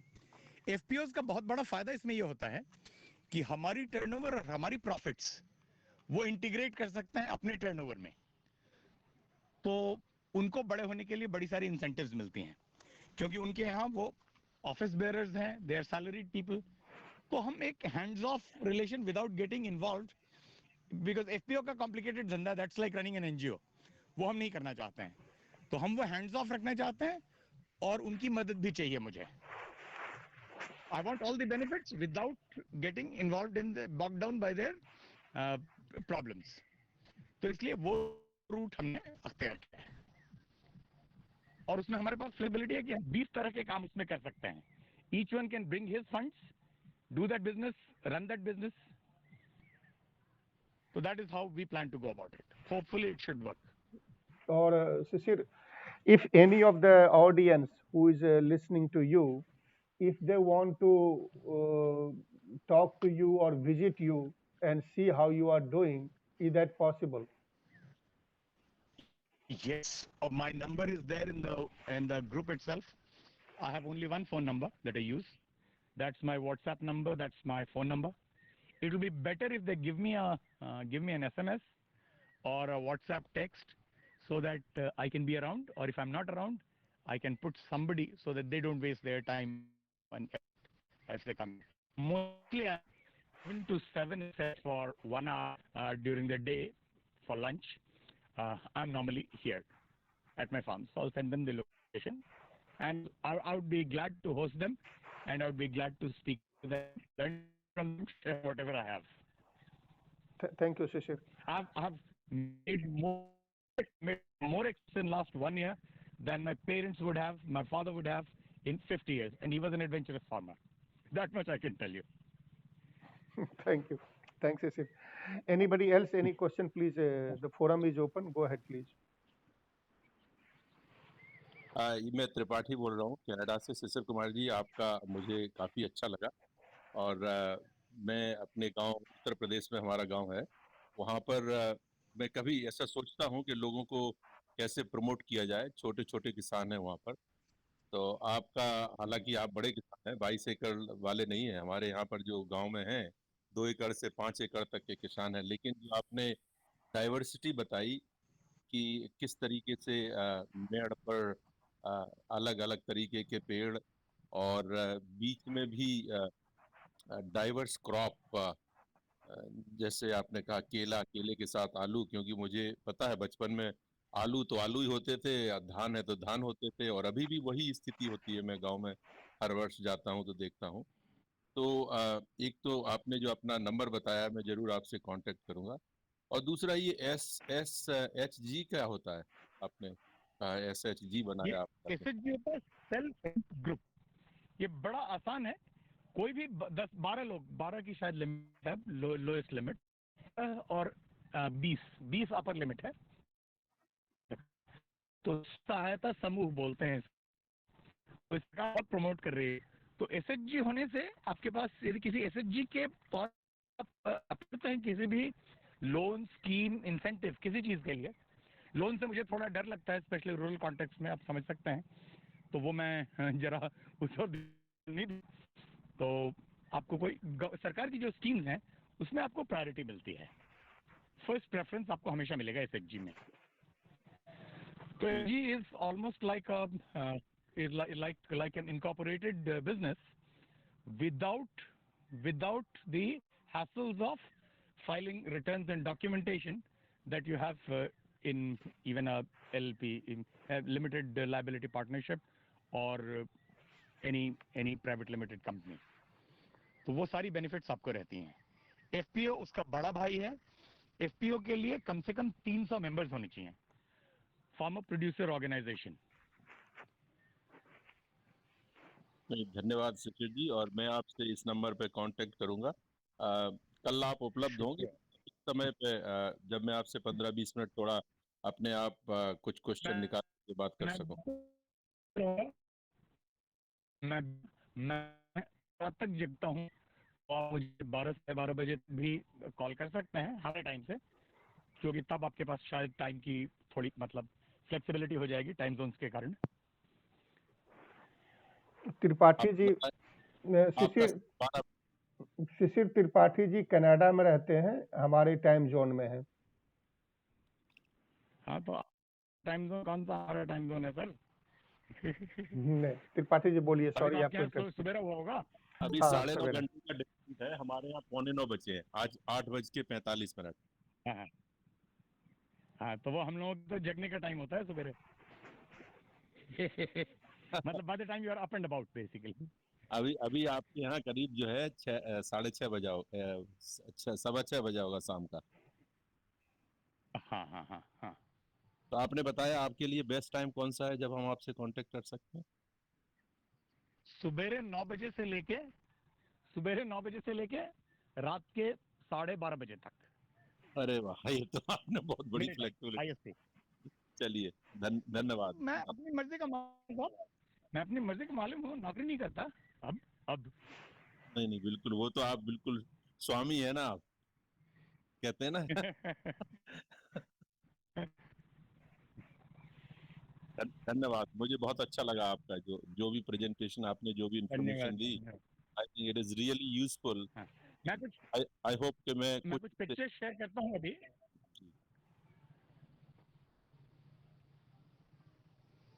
स्पेशली एक देखिएगा तालाब का पिक्चर।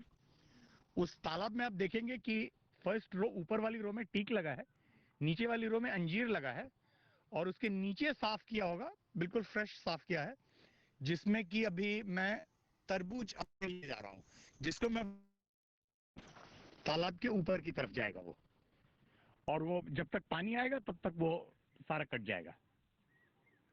नहीं, वो भी एक अच्छा है। हमारे गांव में तालाब है, मैं उसका थोड़ा अभी मैं लिख भी रहा हूँ, और उसका थोड़ा नवीनीकरण कराने से गवर्नमेंट को, और वहां पर लगा दूं तो दूसरे लोगों के लिए इन्वेस्ट मैं कर सकता हूँ, गांव के लोग उसका फायदा उठा सकते हैं।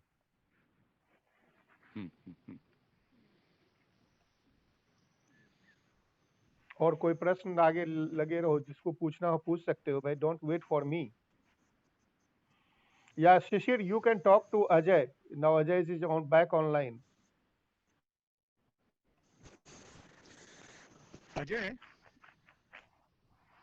शिशिर,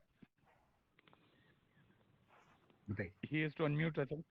He unmuted. नहीं सर, अब I think I am audible. Yes, Ajay. हाँ, you are audible.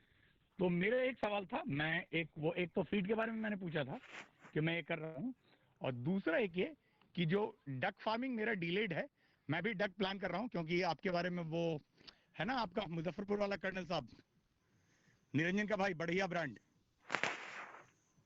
Ajay Kumar, Indrajit Kumar. हाँ,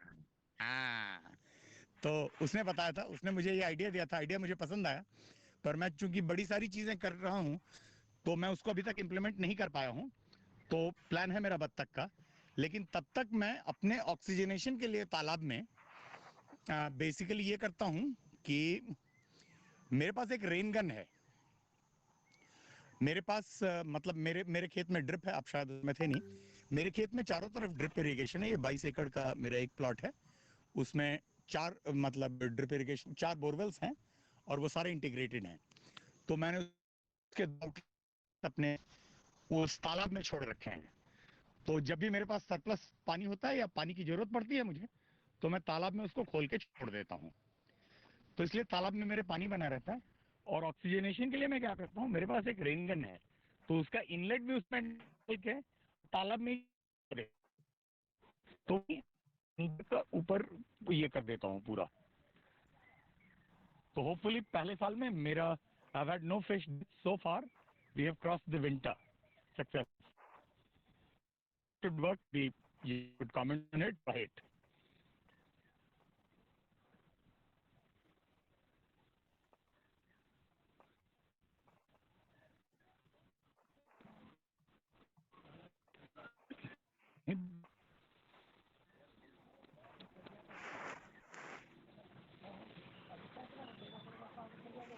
ओके जो बात नहीं कर रहे हैं प्लीज म्यूट कर लो, और if you have any question anyone please go ahead, otherwise we will like to conclude. Shishir ji, मैं सुरेंद्र तिवारी बोल रहा हूँ, मैं न्यू जर्सी में हूँ। आपसे बात हुई है कई विषयों पर।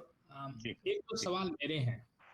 पहला सवाल तो यह है कि हमें आज तक पता नहीं चला कि पॉन्ड को सुखाते कैसे हैं। आप दोनों ने बताया, अजय जी ने और आपने, कि पॉन्ड को सुखा कैसे सुखाते हैं।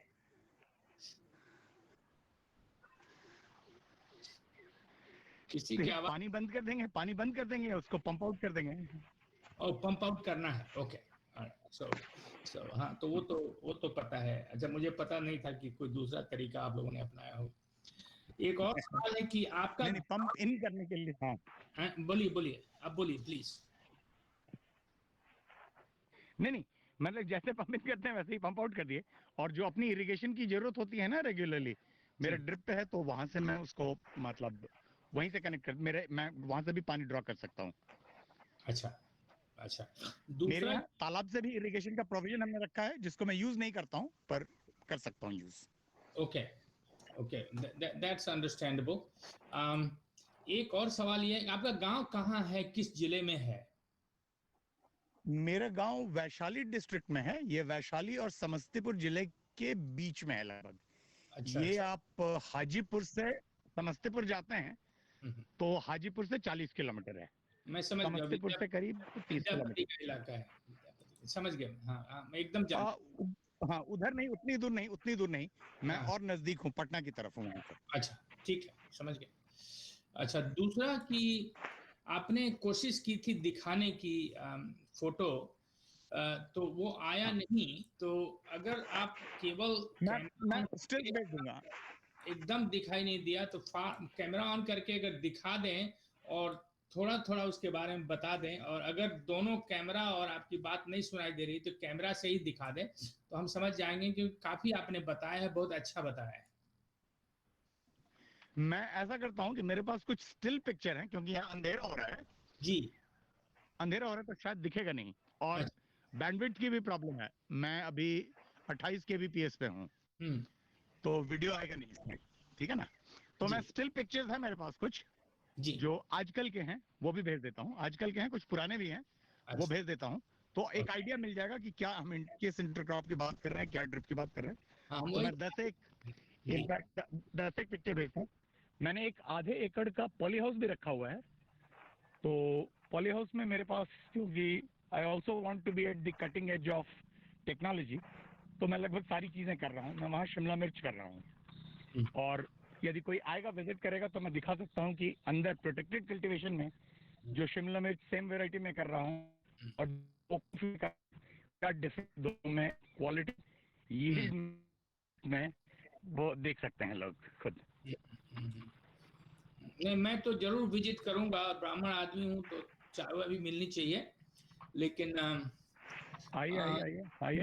That makes two of us. दक्षिणा नहीं मिलेगी। आप महनार के आसपास हैं शायद कहीं। हाँ, महनार से बहुत दूर नहीं मैं। हाँ जी।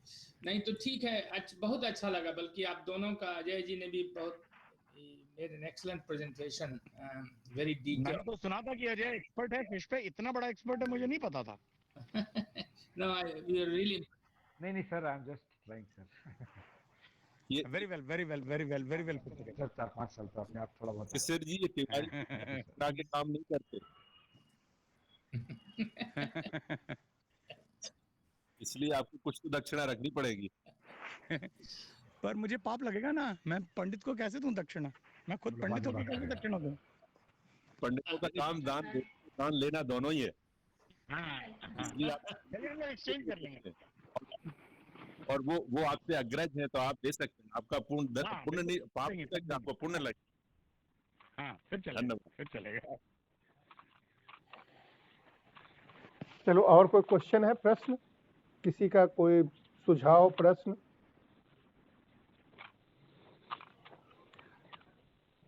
और अगर नहीं है तो ये हमारा फार्मर ओरिएंटेड जो सेशन थे, ये चौथा है और आखिरी है। अब इसके बाद अगर ज़रूरत होगी, डिमांड हम देखेंगे तो फिर जून जुलाई में शुरू कर सकते हैं।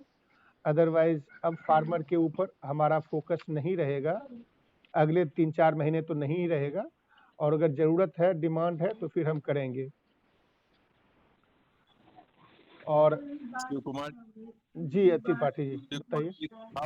जी बताइए। फार्मर से जो फार्मर में 5-6 लोगों ने जिन्होंने लेक्चर दिए हैं, और वो लोग अगर सहमत हैं, वैसे तो उनका नंबर ढूंढा जा सकता है।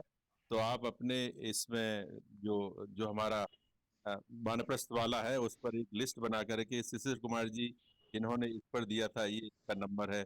और अजय जी ये हैं, सिन्हा जी ये हैं, मिथिलेश जी ये हैं, जो तैयार हो देने के लिए। तो एक जगह होगा, तो अगर लोगों को उनसे कांटेक्ट करना है तो कर सकते हैं। जी Tripathi ji.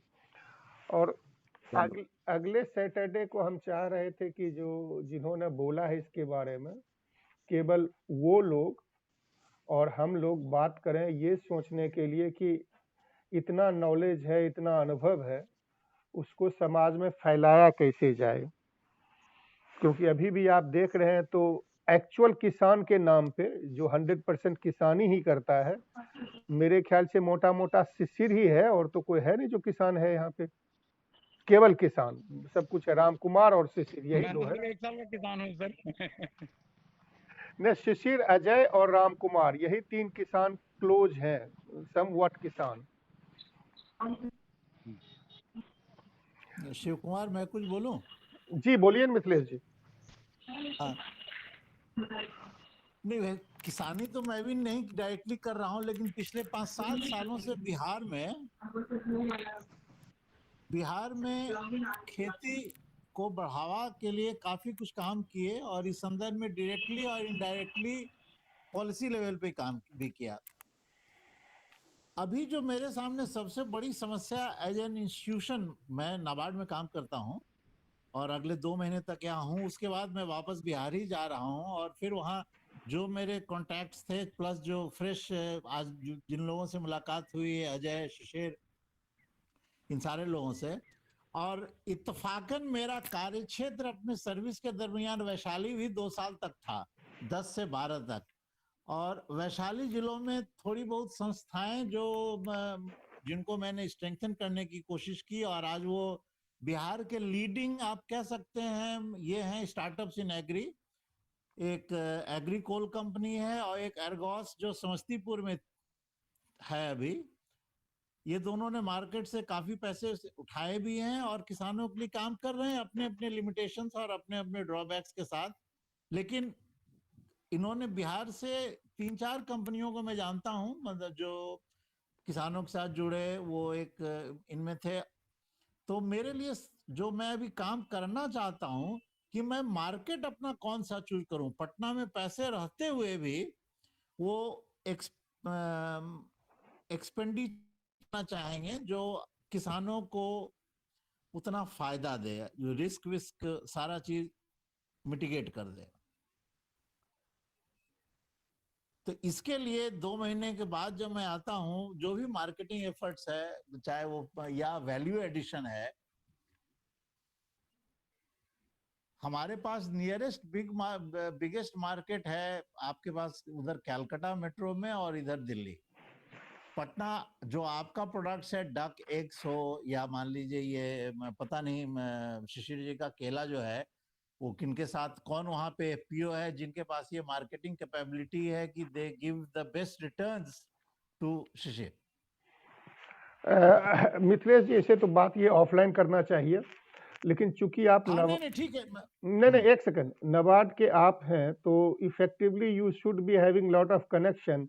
What I find lacking, extremely lacking in Bihar, we have all the ingredients for processed food business, but there is no processing unit in Bihar, at least to the best of my knowledge. I could be totally wrong, but जैसे कि मैं यहाँ पे मैं America में देखता हूँ 1000 चीज वही आम जो बिहार में 15 रुपये किलो और 20 रुपये किलो बिकता है, उसी को सुखा करके एक थैले में रख देता है और चीनी भी दे देता है उसमें, और उसको $30 में 1 केजी देता है. मेरे कहने का मतलब तो आम तो एक एग्जाम्पल है, ऐसे बहुत सारे चीजें हैं और which does not necessarily need ton of power और ton of other things.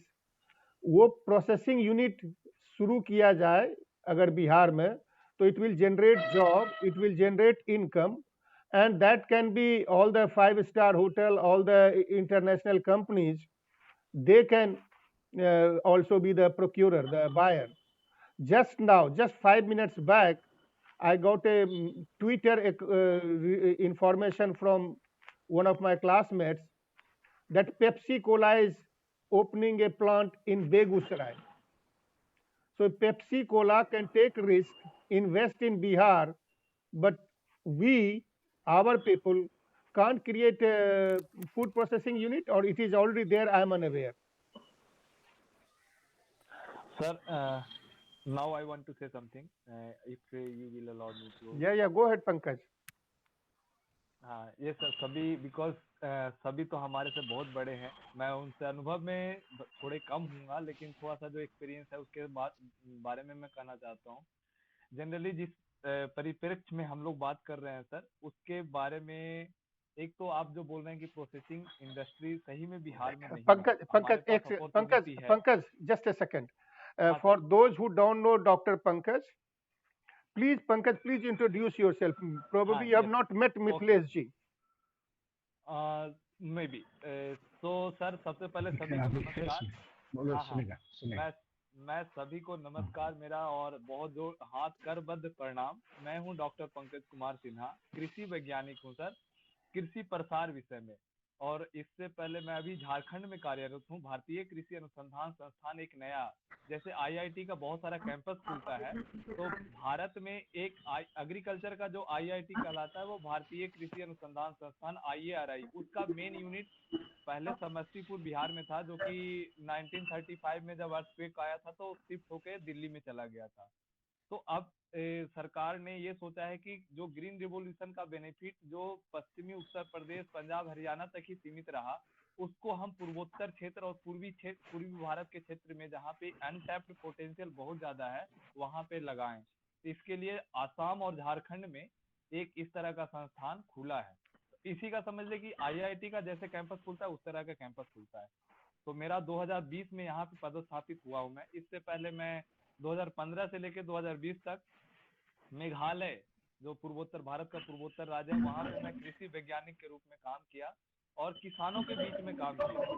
और जैसे कि यहाँ पे शिशिर जी हैं और अजय कृष्णा जी हैं, उस तरह के किसान हमने डेवलप किए. मतलब जो किसान, मतलब बहुत सारे जो छोटे और मंझोले किसान होते हैं, बहुत मार्जिनल फार्मर होते हैं, उनको भी हमने एक एग्रीकल्चर से इनकम का जरिया क्रिएट करके उनमें वो कॉन्फिडेंस डेवलप किया था.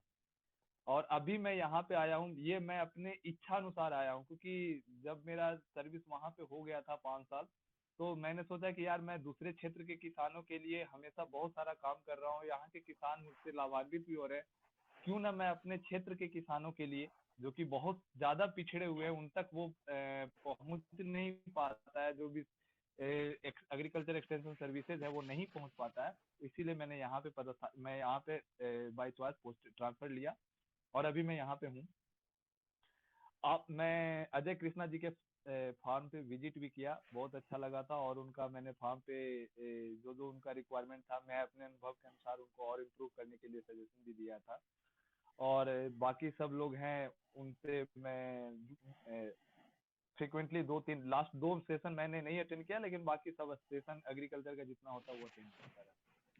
सर मुझे मिथिलेश सर से एक तो पर्सनली, क्योंकि वो 2 महीने बाद बिहार वापस जा रहे हैं, सबसे पहला मेरा रिक्वेस्ट यही है सर कि हम लोग बहुत सारे लोग हैं जो कि जिनके पास कैपेसिटी है इन्वेस्ट करने का, और जो रियल किसान है वो जो कुछ करना चाहते हैं उनके पास, वो एग्रीकल्चर के अलावा सभी चीज में इन्वेस्ट करना चाहते हैं, क्योंकि एग्रीकल्चर उनके लिए एक रिस्क है। और वो हम जब हम लोग जैसे पढ़े लिखे लोग अगर एग्रीकल्चर का बिजनेस करने जाते हैं तब उनमें वो कॉन्फिडेंस आता है।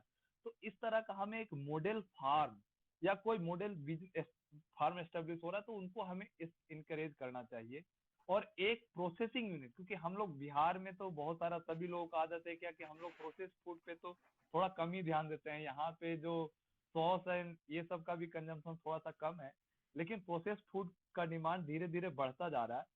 तो हम लोग एक खुद का प्रोसेसिंग इंडस्ट्री हम ही लोग आपस में मिल करके, जो विदेश में भी हैं और जो देश में है, अगर वो एक साथ आकर के आए, ताकि हम लोग जो का जो रॉ प्रोडक्ट है, आप समझ सकते हैं। एक एग्जांपल देता हूँ कि जो अभी जिंदा मुर्गा जाइएगा खरीदने तो वही मुर्गा 100-120 रुपए केजी, लेकिन अगर उसी को आप तंदूरी बना के खाइएगा तो उसका हो जाएगा 350 और 400 पर केजी।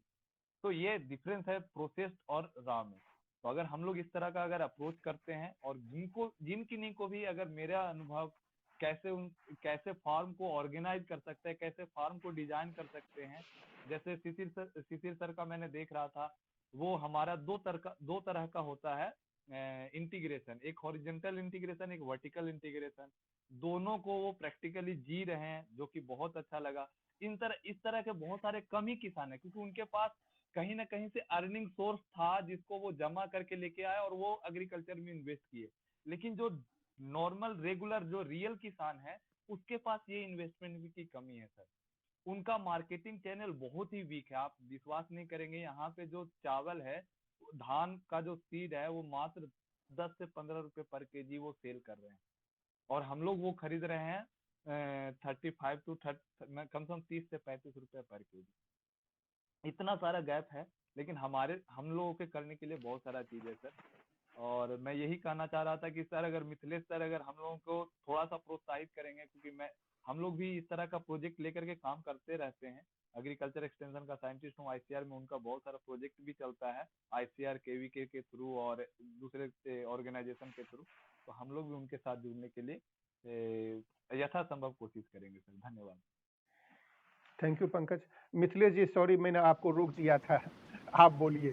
सॉरी मिथिलेश जी। नहीं शिव कुमार, मैं सिर्फ एक ही चीज पे पिछले बिहार छोड़ने के बाद पिछले 1.5 साल से मैं बाहर हूँ, तो मैं कोशिश कर रहा था पिछले 14 से लेके 19 तक कि हम बिहार के जितने प्रोड्यूस हैं उसको हम बेस्ट मार्केट प्राइसेस कैसे दिलवावें। जैसे कि भागलपुर का जर्दालू आम था, वैशाली मुजफ्फरपुर का लीची है, तो अगर इसी को हम बॉम्बे में मार्केटिंग कर पा रहे हैं तो हमको definitely including all cost we will get more prices. लेकिन नाबार्ड का सपोर्ट होने के बावजूद इसको मैं मार्केटिंग नहीं कर पाया। शायद अब शिशिर जी और बाकी सारे लोगों की मदद से, क्योंकि हमारे पास एक अच्छा लिस्ट बना हुआ है जो काफी इंडिविजुअल लेवल पे सक्सेसफुल फार्मर्स हैं, लेकिन उसको हम एक वेव नहीं बना पा रहे हैं। या कह लीजिए कि जैसे मान लीजिए शिशिर हैं, अजय हैं, जो हम लोग के अभी यहाँ संज्ञान में है, इस तरह के और लोग हैं, but we are only ripple effects. तो रिपल से क्या हम वेव बना सकते हैं? इसको 2 महीने के बाद हम लोग, क्योंकि मैं 30% टाइम में अपना 40% रहूंगा वहां पे, इसलिए हम लोग सोच के और एक दिशा, और नाबार्ड एक अच्छी खासी संस्था है, जेन्युइन और मेहनती संस्था भी है, तो हम लोग इसको एक दिशा देने का प्रयत्न करें। जस्ट एक ऐसे ही एक छोटी सी सोच। नहीं मिथिलेश जी, तो ये एक तो देखिए कि 1-on-1 तो आप बात कर ही सकते हैं, अजय से, राम कुमार से, शिशिर से, अरुण से, हमसे, सबसे। But do you want to create some kind of periodic meeting so that the idea that you have thrown can take shape and it can be put on ground? Yeah, obviously, Shiv Kumar. I think to any idea to take shape, should be nurtured. ठीक है. Let it be once in 2 months. We will put in all the efforts. Who are other farmers who are successful, basics with some basic inputs also. Plus what other institutional जैसे KVK है, नाबार्ड है, या हम लोग और जहाँ जो market में खेल रहे हैं, क्या कहते हैं, जो प्लेयर्स हैं, एग्री स्टार्टअप्स हैं, क्योंकि मैं बॉम्बे में हूँ और माइक्रो क्रेडिट सेक्टर में देखता हूँ, तो I am in touch with all these fintech companies and I am trying to rope in them into the basically agri startups with institutional support. NABARD gives them a lot of support from both refinance as well as developmental grants. देखते हैं क्या कर सकते हैं. ठीक है sir. So let's meet at least once in 2 months as you suggested. Yeah, definitely Shikumar. Yeah. ठीक है मिथिलेश जी. Thank you Mithilesh ji. Thank you. Ajay और शिशिर, I really appreciate your time, not only time, the amount of effort you have put in, and I wish you all the big success in coming months, years. Thanks a lot for that. Anybody has any other question for Ajay, Shishir or Mithilesh ji or even Pankaj, Dr. Pankaj? Shivkumar ji, Shishir here. I have a question for others. Not more a suggestion than an idea. An idea than this. First, I would ask Pankaj if I can. I hope I can call him Pankaj. That if I can call Dr. Pankaj and invite him whenever he's around, I can fetch him here and get him to actually hold my hand, because I'm just a 1-year-old, but I'm a great learner and I'm very honest in my efforts. So वो चीज की कमी नहीं होगी, ना investment की ना commitment की. तो investment of funds and commitment उसकी कमी नहीं होगी. So I'll be a good student and he'll be proud of whatever he experiments. दूसरी ये है कि I just wanted to throw some ideas more for Dr. Pankaj. Based on his experience, he can comment. Whenever we think processed food, we straight away think of how do we take it closer to the table. तो जैसे मुर्गी है तो उसका तंदूरी बनाओ, टमाटर है तो टमाटर केचप बनाओ, और वो एक different game है. There are other simpler games where without branding you can actually do a great value addition. जैसे दो बड़ी चीजें हैं जिसको मैं बड़े टाइम से एक्सप्लोर कर रहा था. Maybe he will provide the technical inputs and feasibility, and these are not very large investment projects. जैसे हमारा एक बहुत बड़ा कॉर्न स्टोरेज एरिया है. हमारा एरिया बहुत बड़ा कॉर्न बनाता है. वो कॉर्न बहुत उगता है यहाँ, और मक्का, और मक्के में हमारे लिए corn starch, corn syrup, these are both products which are almost commodity plus and simple conversion businesses. So there can be a lot of value addition there. Similarly, this animal feed, chicken feed, etc. This is a big demand. Almost all of it is made by the large organized players, hardly anyone locally around.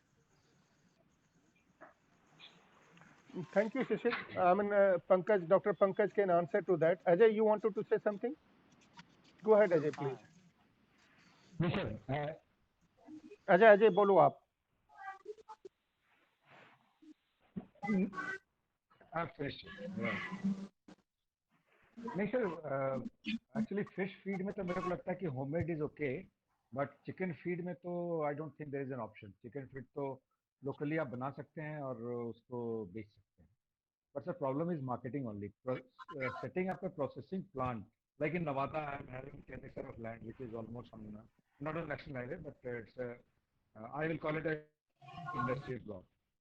But हिम्मत नहीं है कि हम एक processing plant लगा लें, क्योंकि processing plant में प्रोडक्शन इतना हाई है. Where do sell? That is where I think आप लोग जो बाहर रह रहे हैं, विदेश में रह रहे हैं और इस तरह के प्रोडक्ट्स को कंज्यूम कर रहे हैं, बनाना बहुत आसान है. एज आई अंडरस्टैंड, मतलब बहुत ज़्यादा इन्वेस्टमेंट नहीं किए, 1 करोड़ 2 करोड़ आदमी फिर भी लगा सकता है.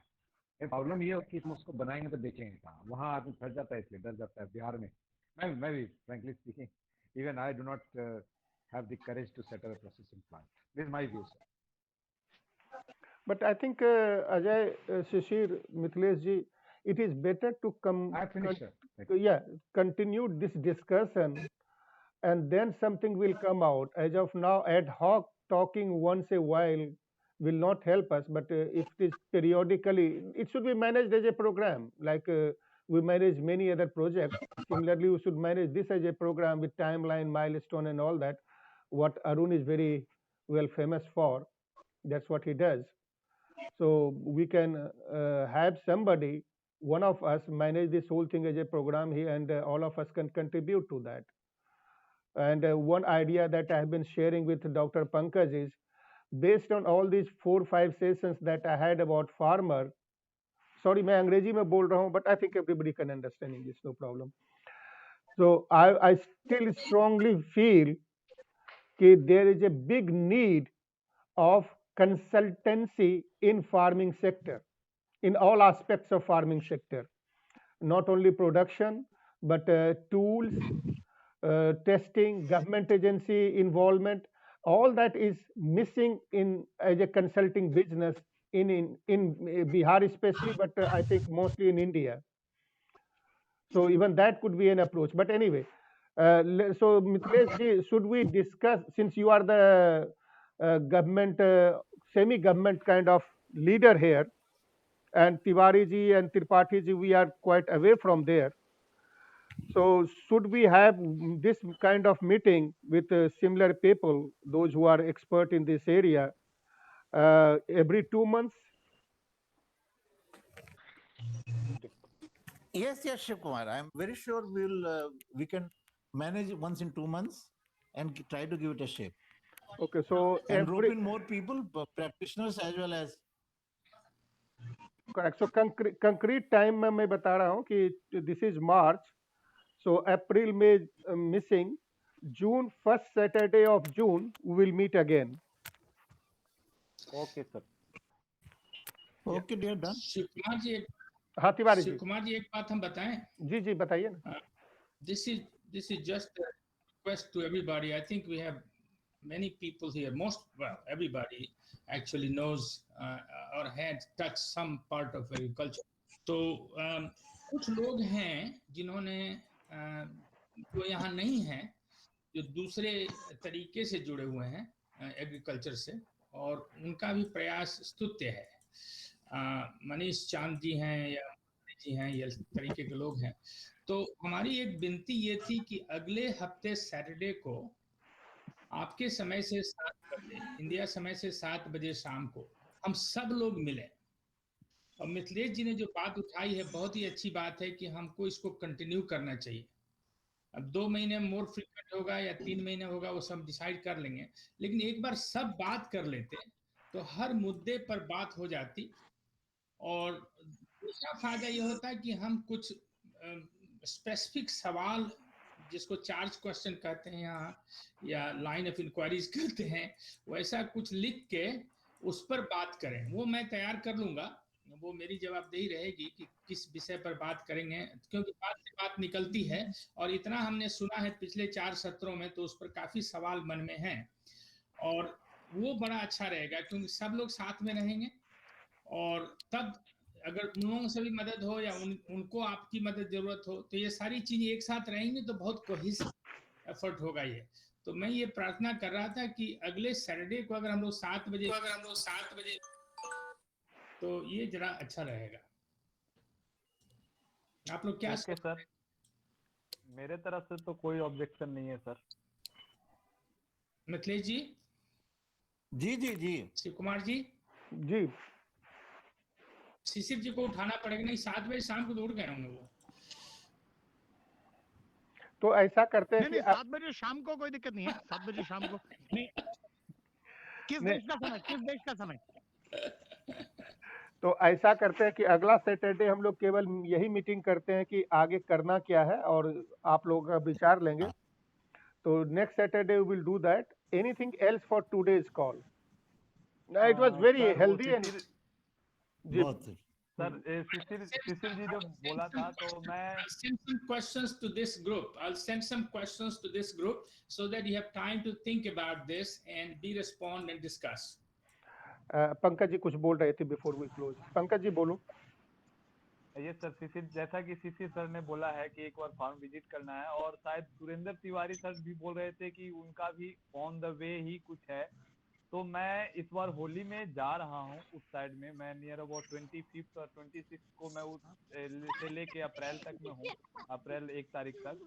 तो अगर मैं Excellent. उस दिन में मैं अगर आप लाइन अप कर लेंगे तो फिर मैं आपके यहाँ भी आपके यहाँ तक विजिट करके, और मैं उन लोगों को मेरे से जितना अच्छा संभव हो सकता है मैं उतना एडवाइस दे सकता हूँ, क्योंकि वो लोग भी Excellent. पिछले भी मीटिंग में भी बोल रहे थे कि सर एक बार आप आते। तो मेरे लिए सर नहीं, मेरे लिए आप लोग आशीर्वाद बनाए रखे। आप लोग सब बड़े बुजुर्ग जन हैं और हम जैसे छोटे लोगों को इसी तरह से नर्चर करते रहिए सर, और हम आगे आप लोगों की सेवा में सदैव तत्पर रहेंगे सर। और So Shishir that's ji very आप kind of किसी you. भी, ये सर, जब भी आप बोलेंगे, That's very kind जब of भी you. सर, हाँ, जब भी शिव सर हो, चाहे सुरेंद्र तिवारी सर, चाहे ये लोग हैं, जब कभी भी लाइन अप कर देंगे मैं रेडी रहूंगा उस दिन को स्पेंड करने के लिए। पंकज जी, हम आपको बहुत परेशान करेंगे, हमको बहुत डाउट होता है, हम आपको बहुत परेशान करेंगे फोन करके, एसएमएस भेज देंगे पहले। पंकज जी आपकी विनम्रता काबिले तारीफ है। तो उसके लिए बहुत बहुत नमन आपको।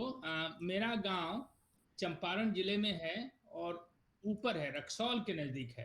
तो महनार से जहाँ शिशिर जी हैं वहाँ से करीब करीब 100 किलोमीटर से ज़्यादा दूरी है। तो लेकिन वो लाइन में है, it's not that far away. तो हमारा अंतिम पड़ाव होगा एक तरीके से। और वहाँ पर दूसरी कंपनियां आई हैं जो थोड़ा एग्रीकल्चर कंसल्टिंग में हैं, तो आप वो भी मिलेंगे अगले हफ्ते होपफुली। तो वो भी बातचीत थोड़ी होगी। तो इसलिए मैं चाहता था कि ग्रुप एक स्ट्रांग ग्रुप बने। तो आप जब आएंगे शिशिर जी के यहाँ होली में, तो मैं कोशिश करूंगा अपने गांव के कुछ किसानों को टाई अप करने की और आपसे बात करने की। जरूर सर, कोई दिक्कत नहीं, हमें जैसा भी हो कहेंगे आप, जब कहेंगे I will be ready at your service. And मुझे तो इन लोगों के साथ काम करने में बहुत मजा आता है। जैसे कि आज मैंने शिशिर जी को देखा, अभिनय कृष्णा सर के फार्म पे भी गया था, तो मुझे बहुत अच्छा लगा और मैंने उनको थोड़ा बहुत सुझाव जो भी मेरे तरफ से था मैंने उनको दिया कि ताकि वो और ज्यादा से ज्यादा एग्रीकल्चर में फायदा ले सकें।